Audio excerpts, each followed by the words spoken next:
This is Hannibal here from thehannibaltv.com, coming at you with a daily wrestling news update. I put the link in the description for the interview I did with the Berserker today, John Nord.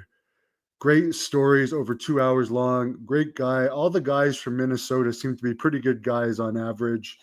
Rampage was up from its record low 0.05 the previous week, did 0.07 Friday night. Smackdown did 0.48, which made it the number one rated show on cable. AEW is going to air Collision and Rampage from 3 to 6 p.m. November 29th to avoid competition with their Survivor Series. I still don't think the Survivor Series from Vancouver is sold out, but I know they're charging incredibly high tickets, and I'm sure it will be sold out. First pay-per-view in Vancouver forever.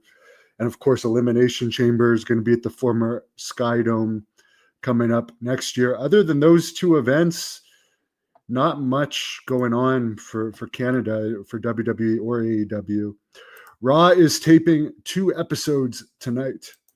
So please give this video a thumbs up. Jack Kilby also did an interview with Barry Horowitz that's on the Hannibal TV on the weekend.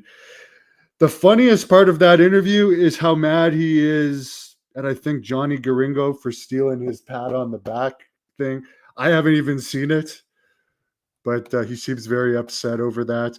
Apparently, one thing I noticed today that I never knew before is I don't know. I know Jimmy Garvin said they were mad at the Freebirds in WCW at one point when it was the Jimmy Garvin and Michael Hayes version.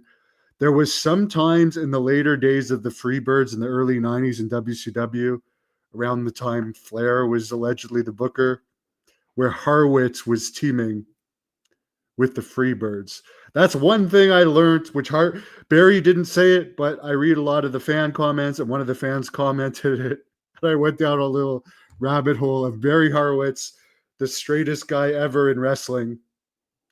I would say even straighter than Ricky Steamboat, teaming with probably one of the most controversial teams in wrestling history, one of my favorite teams, the fabulous Freebirds. So maybe you guys learned something today too. Have a great night.